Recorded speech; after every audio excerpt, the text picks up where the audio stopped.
Here we are again, a bit quicker than expected, but that's because it's been such a busy few weeks in the BMW Car Club Gauteng country that we simply could not fit everything into one show. So, I'm your host Philippa Guana, welcoming you to one of this month's episodes of BMW Club TV.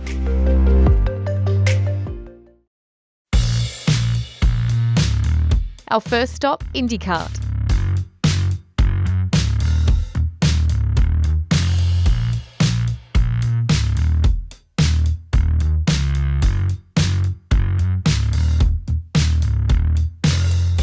Morning Club TV.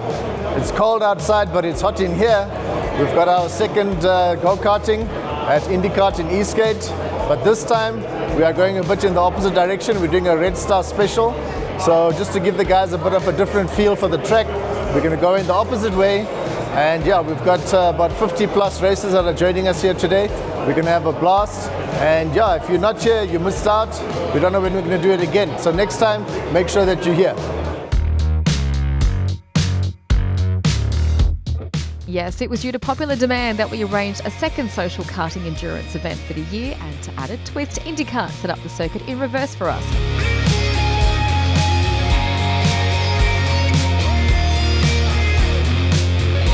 That means an early morning track walk was called for because race drivers, well, we know some of them struggle with directions at the best of times.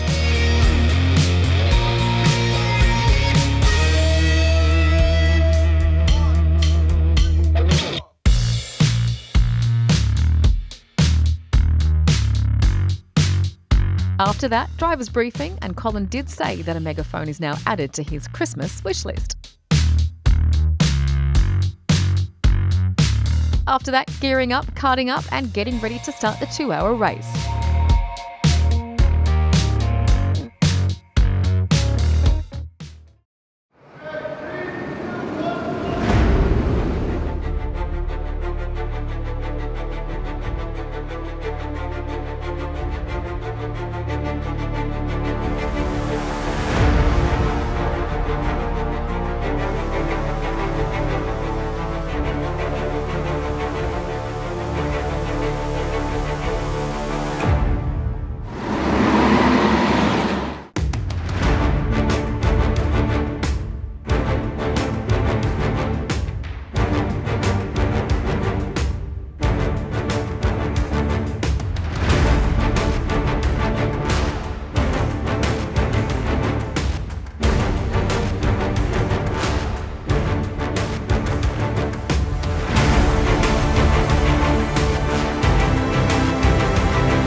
So let's check out the results.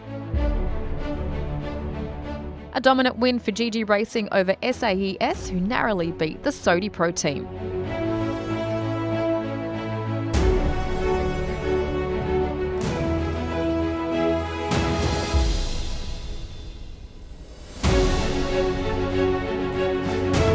Right, we just had our second installment of the go-karting endurance series in the year of 2026. This time we had a opposite direction, or is it reverse? A little bit challenging. We are Team Sodi Pro. We came third place, which is a podium finish. I'm with some really good professional drivers behind me here. It was really tough right up until the end. Well done to number 1 and 2 position. And we would just like to say next time we're coming on strong, we're coming on with the heat.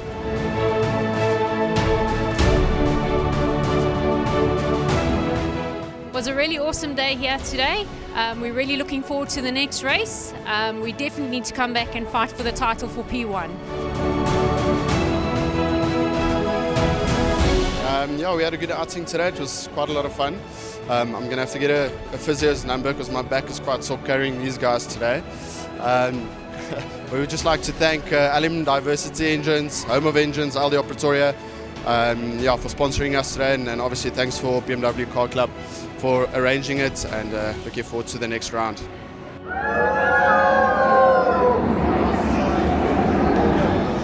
Guys, if you missed this round, you missed out. Reverse was fantastic. We had some excellent new teams here. We set some track records and we had a blast. And the best thing is nobody ended up in the wall. So I think this one's going to find itself into the calendar. So we probably will do a January and a July. But yeah, if you weren't here, you really missed out on a fantastic day. I think we just want to thank everybody for joining us. We had 60 plus of our members and it was a fantastic day. They all said they had a great time. So until the next one, we'll see you there.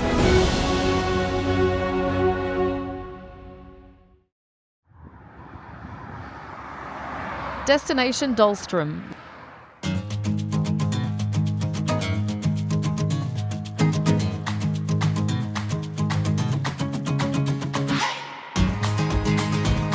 Yes, it's that time of year again to head off for our Christmas in July weekend. Although this year, it's more appropriate to say that we joined the Christmas in July festivities in Dullstroom, as this is one of the annual events hosted in the town.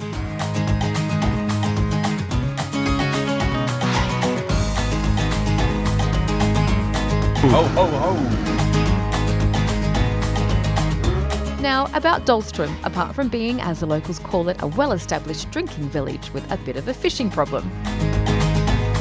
Located in Mpumalanga, about 260 kilometres northeast of Johannesburg, it's South Africa's highest town, 2,100 metres above sea level. Founded by the Dutch settlers in the 1880s, Paul Kruger proclaimed it a town in 1892.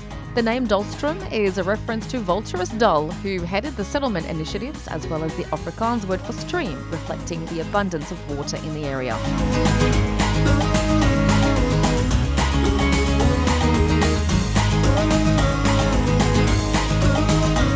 And yes, it's the fly fishing and trout capital of South Africa.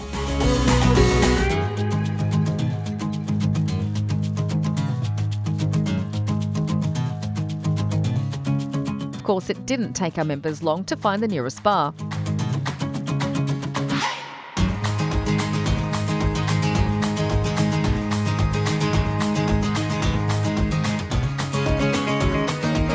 A rather interesting place if you know nothing about horse riding.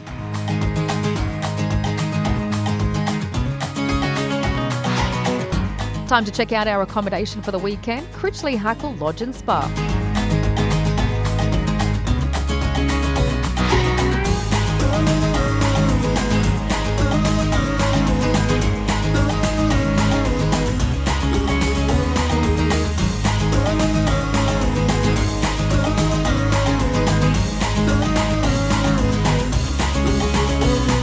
And after checking in, it was time to head out for supper.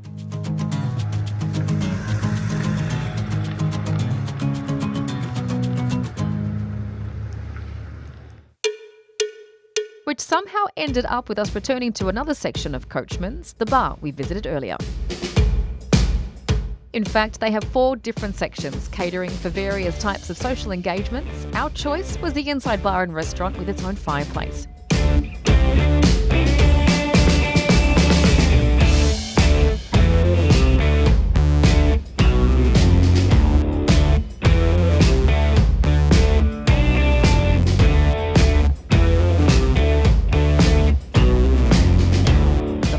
Gordon Ramsay would be impressed.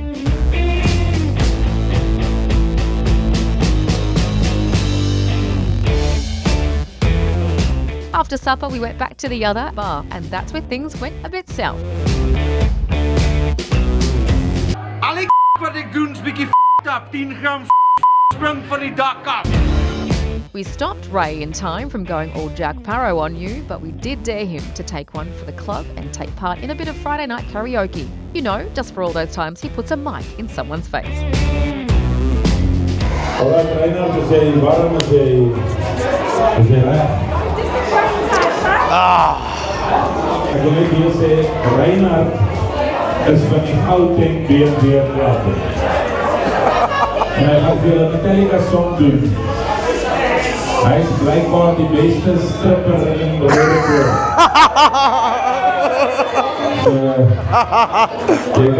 Jy kan dans, maar jy mag dit so baie keer trek. Yes.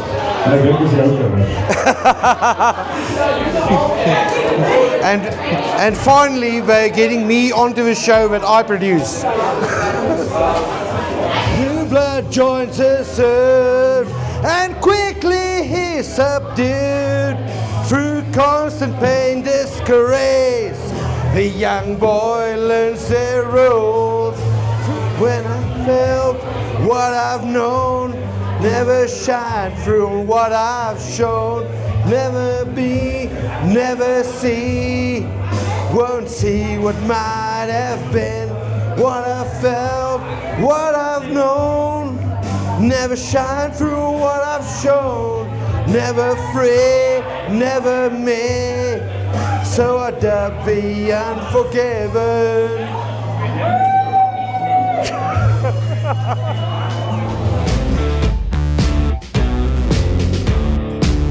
There is just not enough tequila in the world for us to unsee that. Ray, you are no James Hetfield, and that remains unforgiven.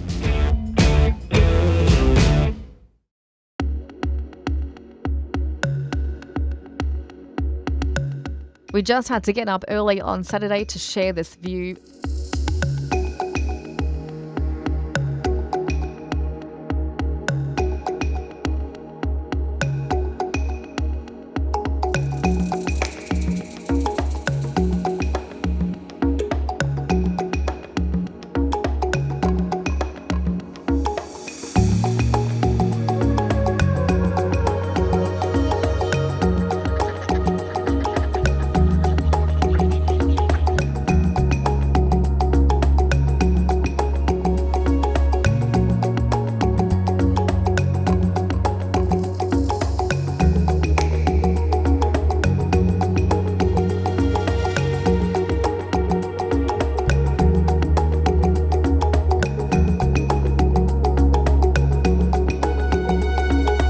Never has there been a sunrise that has taken too long, and it was well worth braving the early morning chill to capture that one.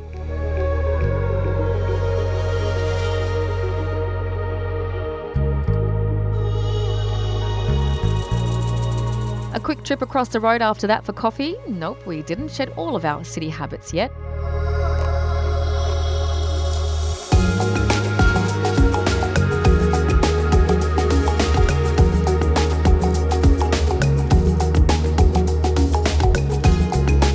While Paul went the other way, yes, he found himself a park run.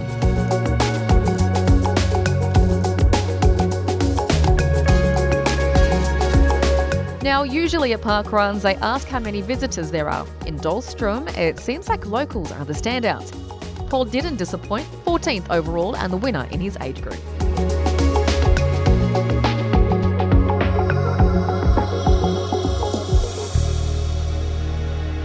And after everyone had their form of morning fun, it was back to the Critchley Hackle for an already well-deserved breakfast.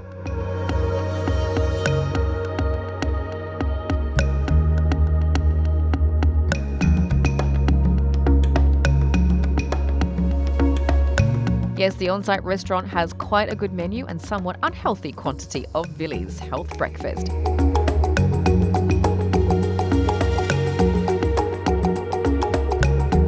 Some relax next to the lake.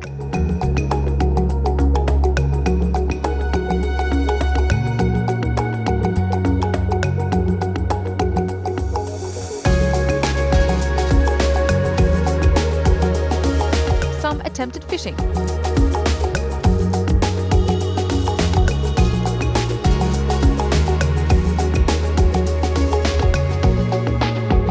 others decided to go check out the town.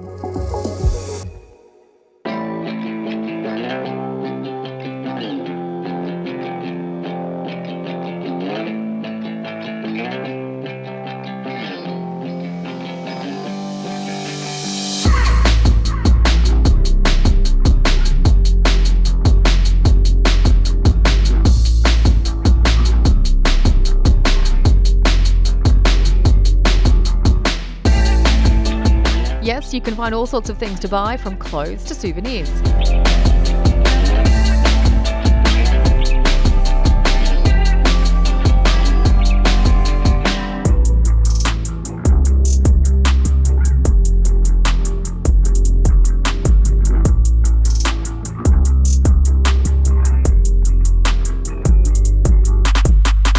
Now, if you're looking for a new clock, you've got to find time to stop at the clock shop.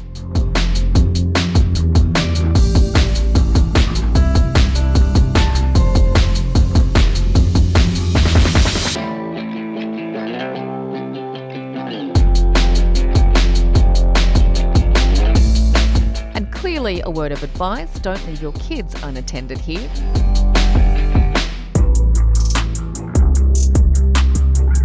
We saw Wild About whiskey being advertised everywhere, and we had to go check it out.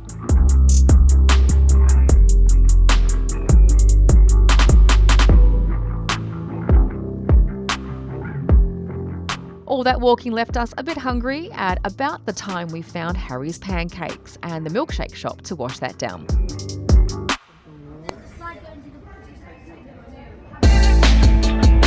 Others found bars. Yes, there are quite a lot of them around.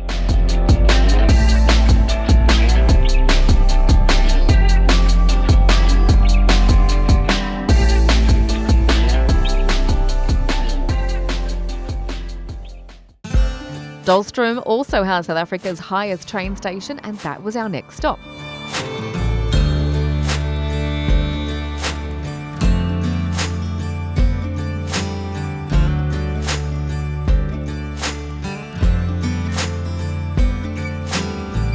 Like much of the South African railway network, it's not operational anymore. The station building has become a shop since, but the shopkeeper is somewhat of a town historian, and he was the one who inspired our next stops.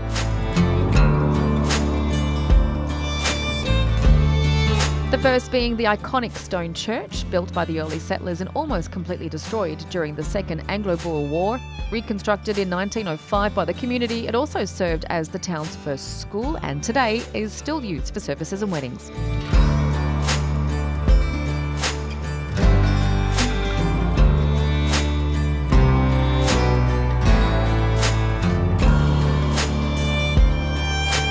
The second, the Dullstroom Inn, with its old-fashioned pub.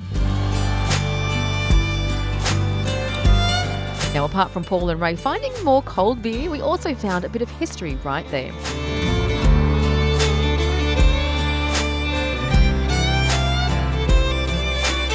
At the heart of the pub is the famous fire, which has been burning away day and night without stop since 1980.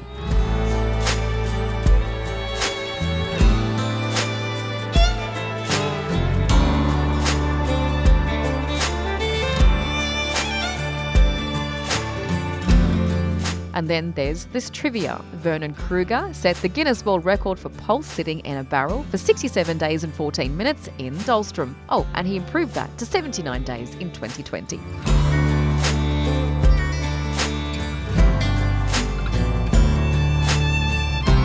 You'll also hear all about the ghost stories in the pub.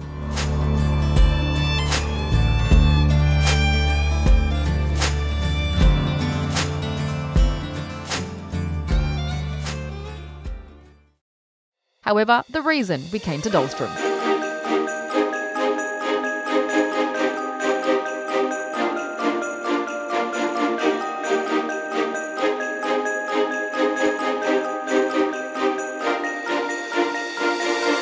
Good evening, everyone. My name is Brett Michaelis from the BMW Club Gauteng.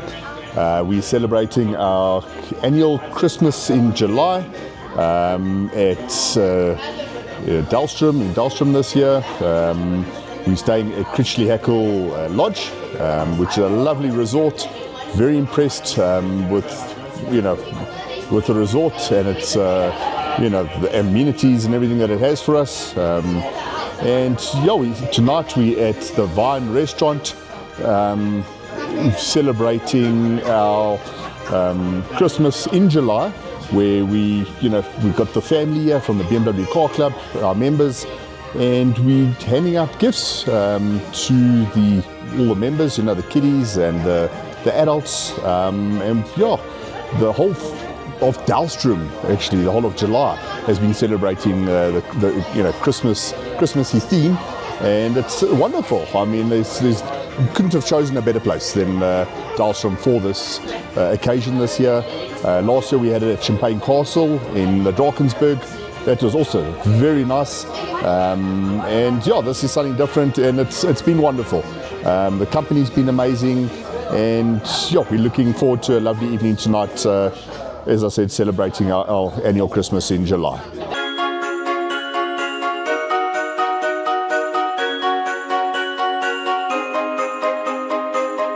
Vine Wine Bar and Eatery is one of the more upmarket social spots in town and a perfect setting for our family gathering.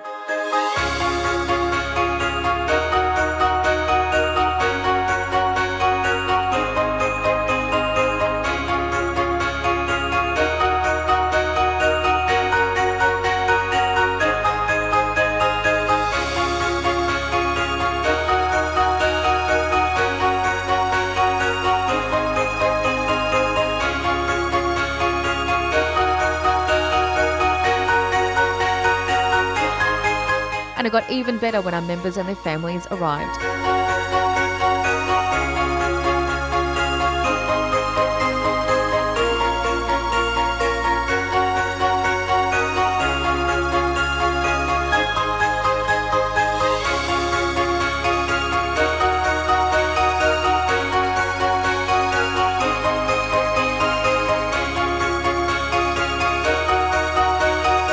Of course, what is Christmas without presents?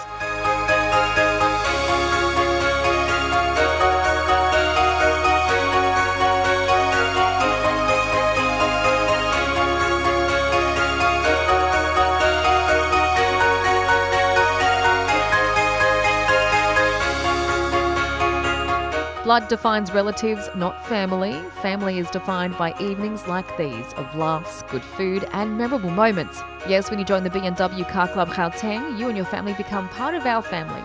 A family that simply had to find a second Christmas day to share with each other around the dinner table.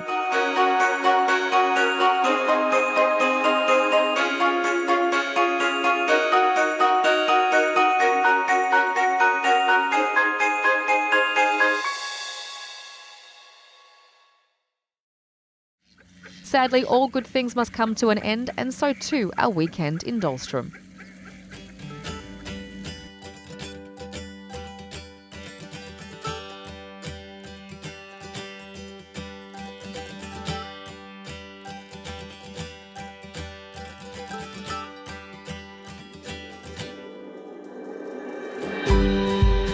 But we were not quite finished with all our stops, and the first for Sunday morning was Windpomp Bistro for coffee.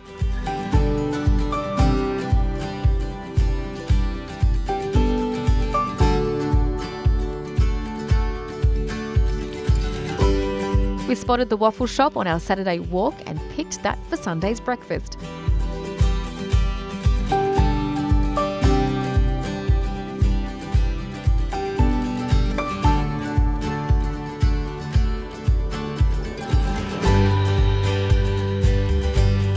Savoury or sweet, their menu caters for everyone's waffle taste. Given that this is Dullstroom, we just had to go for the Highlander eggs and trout, while Paul channeled his British roots with a Winston Churchill.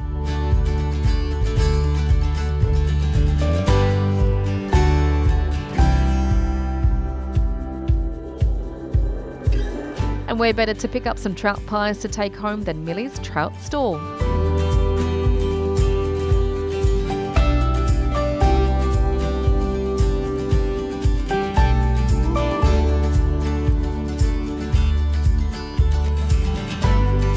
Our final stop, Dullstroom Gin.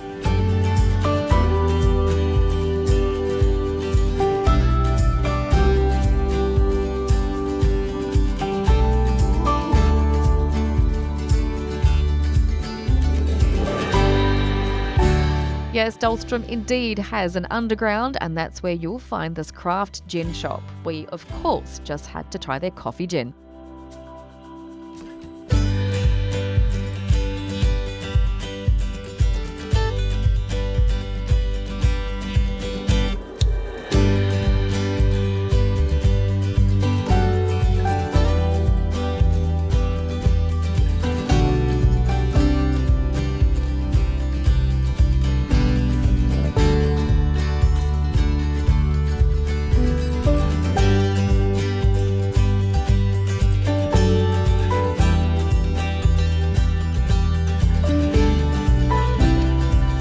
Dullstroom, it may not be a big town, but it's too big for only one weekend. You may catch a trout, but the town will catch your heart. And just like this, it will be difficult for you to leave.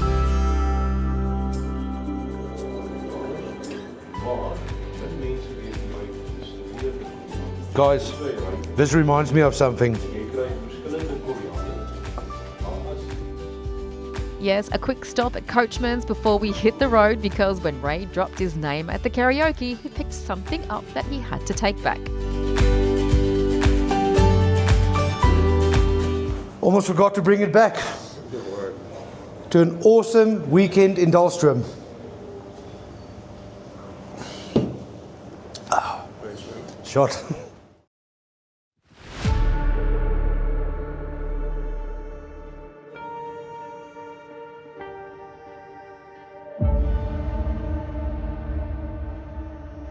And now for a story about an old car and a stupid guy. Hello and thank you for having me. My name is Emanuel from E34 Expeditions, and since 15 months I'm traveling around the world in my 37-year-old BMW. We covered about 60,000 kilometers now in 43 countries, first going to Central Asia, back to Europe, and now down the African continent, all the way to South Africa, where it was received very, very well by the local BMW Club in Johannesburg.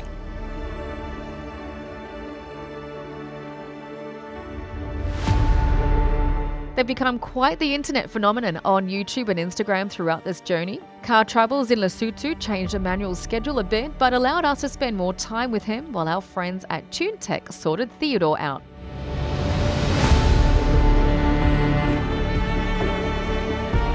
So, how did it all begin? Yeah, people ask quite often, why the hell would you go with this car and drive around the world? Like, what happened in your life to do that? Well, basically, I was working in a normal job. I was wearing a shirt every day. And at some point I decided I want to change jobs, so I quit my job. And before you know, you start into something new. It's a good opportunity to go into a big adventure. So I got inspired by a tour I did with my bicycle. In 2014, I crossed Central Asia on a bike. And it's a very beautiful region of the world. So we're talking about Uzbekistan, Tajikistan, Kyrgyzstan, Kazakhstan, this region. So I always wanted to go back, and after I quit my job, it was a perfect time to actually get out there and go on a big adventure that takes more time than you can normally afford during an everyday work life. So I set off with my old car. We drove for altogether 27,000 kilometers all the way to the Chinese border, back through Russia to Germany. And somehow the adventure shouldn't stop there because it was working well. I enjoyed the drive, the car was going strong. So my next plan was to go to Dakar in Senegal, because then there's the Rally Dakar, so it was quite a nice motivation to drive to Senegal. And then once I made it to Dakar, it felt quite bad to drive back, because it always feels good to drive somewhere, it doesn't feel good to drive back. So very spontaneously, actually, I decided I will continue, and I want to head all the way down to South Africa. That comes, of course, with some difficulties. I had to fly home to get a new passport, because my passport was full. I had to get some vaccinations, I had to get a carnet de passage, which is like an international tax document for the vehicle. There's some paperwork behind all that. But all in all, it was very spontaneous and worked very well.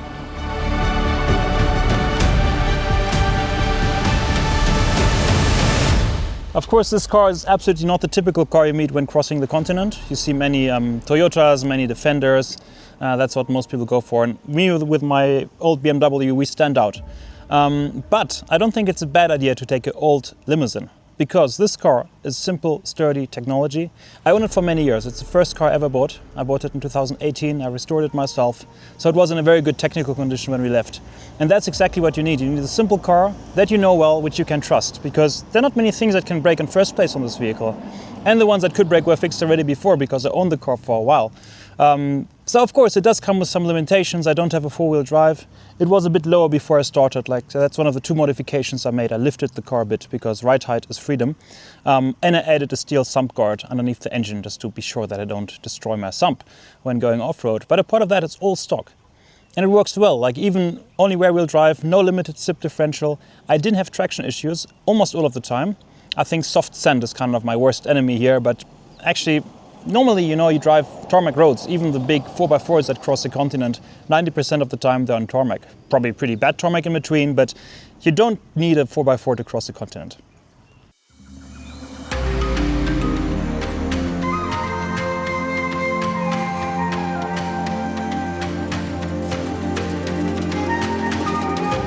Mechanical issues occur, which is how we ended up on Colin's driveway, but what are some of the other issues he had to deal with thus far? I'm very impressed by this vehicle because for the first 55,000 kilometers on this tour, it did not really break down. Okay, I changed the radiator once, it was the same age as the car, and I changed one wheel bearing in Russia. But apart of that, the car went so strong, nothing happened. Until Namibia. In Namibia, my timing belt tore, which was kind of sad because the timing belt tore exactly 12 months after it was installed. It was still well under the service interval, also in terms of mileage, so it was a faulty part. I don't blame the car for that. That was quite a big hiccup on the tour. I was stuck for 9 weeks in Windhoek getting that fixed. Parts were flown in from Germany because it's a M20 B20 engine with a catalytic converter. So for example, the camshaft doesn't exist on the South African market. It was not exactly easy, but I was in very good hands there with Uwe Baumann. Shout out to that guy in his workshop in Windhoek. And my second bit bigger issue here was in Lesotho when my gearbox kind of gave up. The synchro rings had some issues and the box was making crazy noises when trying to shift. But I still limped all the way to Johannesburg, luckily, where I was very, very lucky to be invited by TuneTech. I wear the pullover because they gave it to me today, who fixed my car with a new gearbox and all the work to do with it. Incredible place, very good spare parts situation, special tools for BMW and a lot of expertise after many, many years of work with this brand.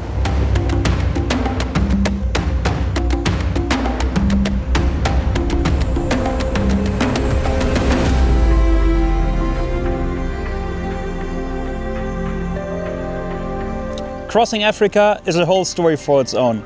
It comes with so many challenges. Some people think I'm on a full-time vacation. Sometimes I feel like I'm on 3 jobs at the same time. Because you have to navigate, you have to find the route that you can actually drive. You have to make sure that your safety is okay. You have to do the camping because I sleep in a rooftop tent. You actually have to drive, which also takes time. And the worst part of all is the bureaucratic nightmare that comes with crossing this beautiful continent. Because I think I needed about 12 or 13 visas to get here, only in Africa. And every country has some different regulations. They have not really a lot of information what you need and how you apply for them. Some of the visas you apply for online, which can be a nightmare because they ask for various documents. And then, for example, for Nigeria, let's use Nigeria as an example. They let you upload 3 different documents, but in these 3 documents they expect to see, I think, 9 documents. So you have to upload 3 documents with the correct combination of documents inside those documents that also include your entire banking history from the last 6 months. So that'll be 40 pages. But all the documents are not allowed to be larger than 1 megabyte. So that is things, you can spend days doing that. And then at the end you still have to bribe them in order to actually process the visa after paying $270 for it. So yeah, that was one of the things that's maybe a bit difficult when you cross the continent to get all those visas right. For others, you have to go to the specific embassy in order to apply for a visa 3 or 4 countries further. If you don't do that, well, you can fly back or drive back to the embassy that can actually give you the visa. So it's quite an expensive and nerve-wracking process here. But honestly, it might be sometimes a bit tiring, but in exchange you get amazing views, amazing landscapes. That's also so nice about Africa. I mean, you start in the Sahara Desert, basically, and then you cross towards the rainforest, towards the equator, and then you've got the deserts again in Namibia and South Africa. It's just absolutely beautiful. Every day is different. It doesn't get boring. So yes, there are some hardships along the route, but you really get a lot in return.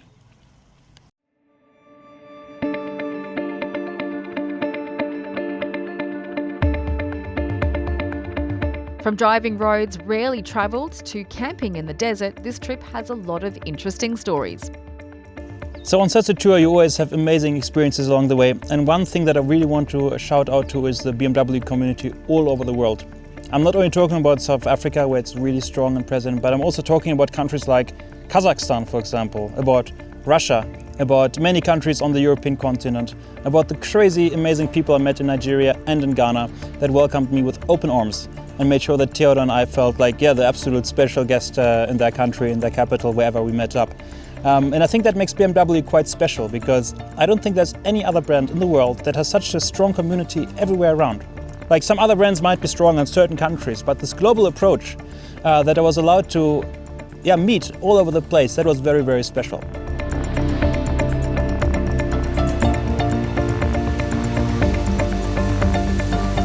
Now, all the footage you're seeing here and on his YouTube channel is filmed by Emanuel himself. How much work behind the scenes goes into this adventure?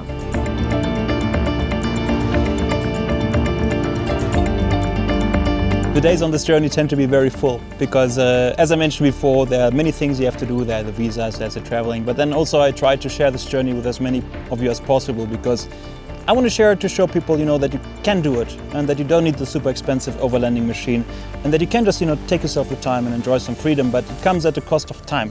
So I think on this tour, time is like my most valuable constraint, because I need to find time to do my Instagram, to edit my YouTube videos, and I'm not really good at editing YouTube videos, so it just takes me a lot of time. I think for a 20-minute video, I'm sitting in front of my laptop for 10 to 12 hours until they reach something towards the perfection I expect from them. I'm not saying they're perfect, but check them out and let me know what you think. But it definitely comes with some struggles. Often I sit in the evening on my driver's seat with my laptop on my lap, and I still edit videos until quite late into the night before I climb into my rooftop tent.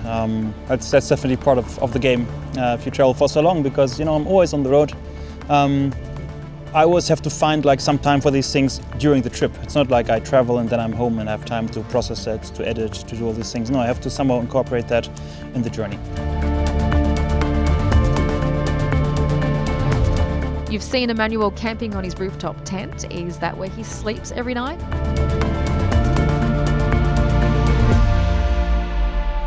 Basically, I sleep in my rooftop tent. The rooftop tent is for me an absolutely perfect place to sleep in, because it's much more comfortable than a real tent. It has nothing to do with normal camping on the ground, as you might know, from, I don't know, childhood memories or whatsoever. And actually, I sleep in the tent almost all the time. So I think 90% of the nights on this trip, I sleep in the tent, sorry. If I visit a city, for example, I will book into a hotel, because I want to also experience the cities. I think it's always part of a country to visit at least the capital and a few other interesting places. And I don't feel comfortable and safe camping in a city. I mean, that's not where tents belong. So, of course, I try to look for some remote place at the end of the world, and I normally also camp wild, no campground, nobody about. And that's actually quite a luxury, because you get to sleep in the most beautiful places. I mean, there's not even a hotel there to just obstruct the view. It's beautiful, it's quiet. Next to a waterfall in Angola, for example, somewhere in the desert, in the middle of the rainforest. It's just absolutely, absolutely beautiful. And where did Theodor get his name from? There's no crazy story about the name, actually. Theodor, for me, is just like a name of a classic old German guy. It's an old German name, and that's an old German car. So I don't know anybody called Theodor who inspired me, for example. It just happened, and somehow then it escalated to some extent. I mean, I never thought that this car would get kind of famous ever. So yeah, it's from back in the days when I bought the car.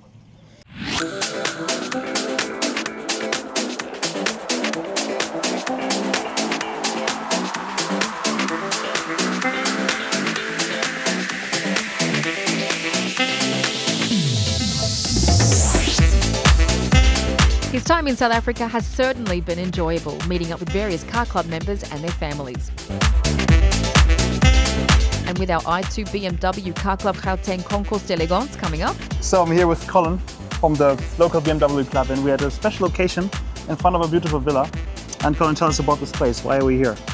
So this is a very historic building behind us. Is the Villa Arcadia. It was built in 1902. So over 124 years old. I believe it was originally an orphanage, and it's the venue of the prestigious I2 BMW Car Club Gauteng annual Concours d'Elegance. So we just had a planning meeting for the layout on this Sunday, the 6th of September. We will be hosting our Concours d'Elegance, where the best of the best BMWs get judged to see who takes home the silverware. And we'll have a whole lot of display vehicles as well, all BMWs, so the classics, some race cars, so really some exciting Bavarian metal. So when exactly is it? Sunday the 6th of September, 2026. And I2 who are our classic Classic Cars insurer and sponsor. They are the title sponsors. And they do classic car insurance as well, and Sesh will give you some detail of that shortly. Amazing, yeah, great to be here. Too bad I won't be there when the event is on, but I think it's definitely a thing that you want to see. And you're from the insurance, right? Yes. That sponsors everything. And you're for classic cars specifically. Classic cars specifically. So I'm Sesh Govender from ISO Special Risks. All in the name, we into everything special, classic, just unique. And thank you for bringing your very special, unique car to visit us today. Our classic car policy specifically is designed for collectible vehicles, generally older than 20 years old, and of a collectible nature that's appreciating in value. So at I2, everything is special, unique, and we are the experts in our specialist fields. Amazing, yeah, the venue is also special indeed. Yeah, so as Colin mentioned, the villa was completed in 1902. It has been deemed a heritage building by the city of Johannesburg, which means it has to be preserved as it was in 1902. So it really is a special building. That's nice because I don't see that many old buildings in the city of Johannesburg, so it's actually quite an exception. It really is, and if you take a look inside, it really is absolutely beautiful. Yeah, we're great. Let's have a look inside. Yeah, please, let's do that. Perfect. Okay, I have a lot of good company and we're driving to the lawn where this amazing classic car show will take place. And of course we have the opportunity to put Theodor there, which is quite an honor. He'll be the first this year, before the actual show begins. And there we go. And now we make burnout, drift, donuts. What's on the plan? Just drifting, right? Yes. The gardener won't be happy. There we go, wow. What a nice location this is, huh?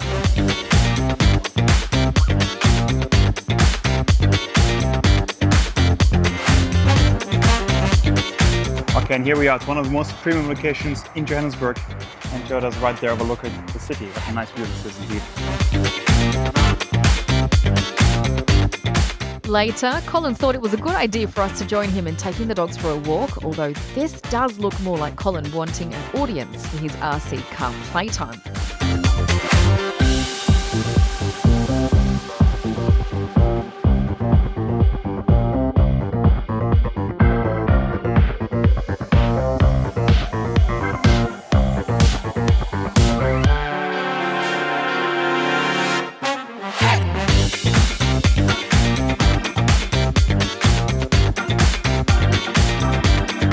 Emanuel joined in.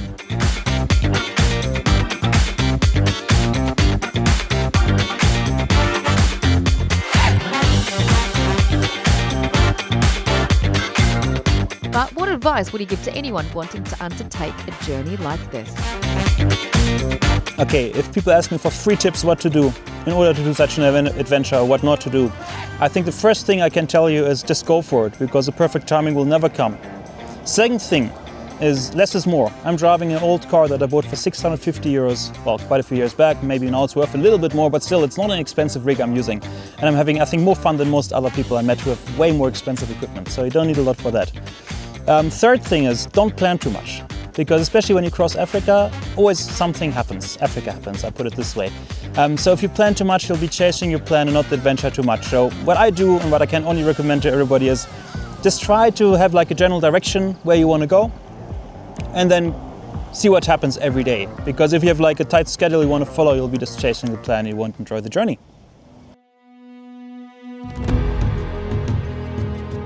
So, where to next?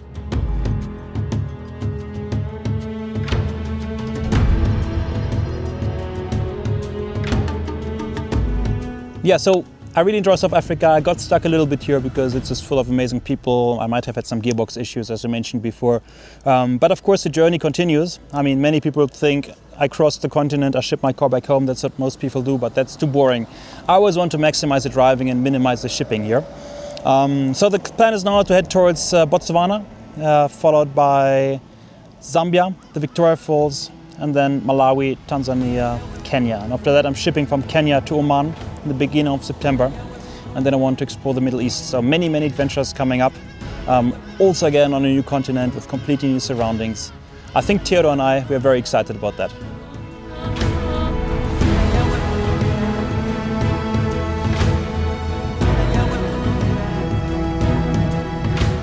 We wish you and Theodore all the best as you continue to explore new places and make new friends. Be sure that we will keep watching the story about an old car and a stupid guy, showing us exactly why the good ideas are usually the boring ones.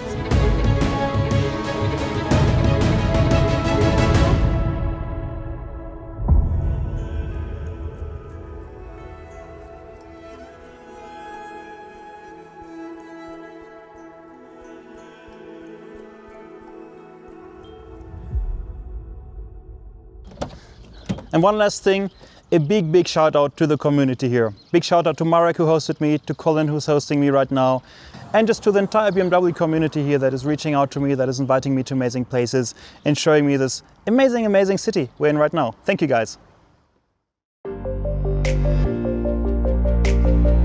And that's part of our road trip done as well. Our next show will feature the part where we go to Gebeurge. Emanuel also told you more about our upcoming I2 BMW Car Club Gauteng Concours d'Elegance, the most prestigious event on our annual calendar and exclusive to club members. This is just one of the benefits they enjoy, so why don't you register to become a member today? From me, Philippa Guana, and the rest of the BMW Club TV team, it's goodbye until, well, later this month. So I'd be unforgiven.